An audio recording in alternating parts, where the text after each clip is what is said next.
franchi l'invisible, tout est à refaire. Chapitre 7. La révélation de l'âme.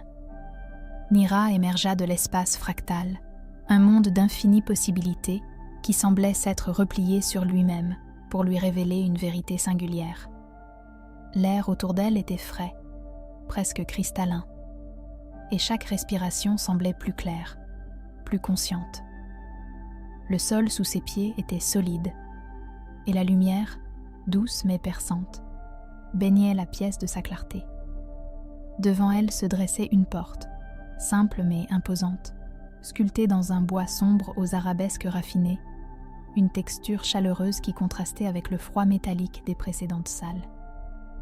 La porte était en elle-même une invitation, un dernier seuil, avant de plonger plus profondément dans ce monde où les lois naturelles se déformaient et où la vérité était aussi fluide que l'air. Elle posa sa main sur la porte, sentant la vibration familière des cartes fractales encore présentes en elle, comme une résonance de l'épreuve qu'elle venait de traverser. La porte s'ouvrit lentement, presque avec une hésitation, comme si elle attendait le bon moment pour se révéler pleinement. Derrière la porte, un autre monde s'étendait. Ce n'était pas un endroit particulier, mais une salle immense, faite de lumière et d'ombre, de formes qui se créaient et se dissipaient au gré de son regard. Ce lieu était un miroir de son âme, sans la structure rigide d'une pièce définie.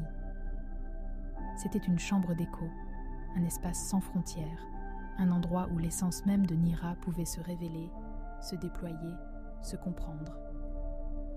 Elle s'avança dans cet espace, et là, une silhouette se matérialisa lentement devant elle. C'était une version d'elle-même, mais pas celle qu'elle avait vue dans le miroir de vermeil, pas celle de l'ombre douce. Cette version était plus légère, plus vaste, comme un être de lumière pure. Elle n'avait pas de visage précis, mais une forme d'énergie qui semblait incarner l'équilibre parfait entre toutes les facettes de son être. La silhouette lui sourit, un sourire lumineux qui n'avait rien de terrestre. Un éclat d'énergie résonna dans l'air. Tu as traversé les ombres et les illusions, Nira. Maintenant, il est temps d'embrasser la lumière qui existe en toi. Les paroles étaient simples, mais d'une profondeur infinie. Elles résonnaient dans chaque fibre de son corps, un appel à accepter enfin qui elle était vraiment, au-delà des dualités et des choix multiples qu'elle avait affrontés. C'était la dernière étape de son voyage intérieur. Se voir dans toute sa complexité, sans jugement, sans peur. Nira s'approcha de la silhouette, son cœur battant fort contre sa poitrine. Elle se sentit étrange, à la fois plus vaste et plus petite, comme si la réalité se distordait sous ses pieds. Mais au lieu de fuir cette sensation, elle l'accueillit. Elle se laissa fondre dans l'espace, dans la lumière. Elle se permit d'être plus que ce qu'elle pensait être, d'être une pluralité de versions d'elle-même, d'embrasser les aspects de sa personnalité qui s'étaient longtemps cachés dans l'ombre. La silhouette s'approcha de Nira et, sans dire un mot, posa une main sur son épaule. À cet instant précis, une chaleur douce envahit son corps.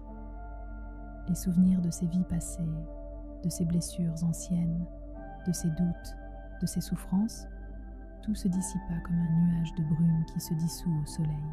« Tu es prête », murmura la silhouette, sa voix une fusion parfaite de son propre ton et d'une sagesse infinie.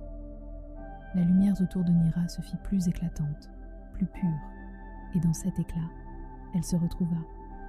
Une image d'elle-même, loin d'être parfaite mais profondément humaine, avec ses ombres et ses éclats de lumière. Elle était à la fois tout cela et plus que cela. Plus qu'une simple quête de vérité, c'était une rencontre avec l'essence même de son âme. Elle se tourna alors vers l'espace fractal, là où tout avait commencé.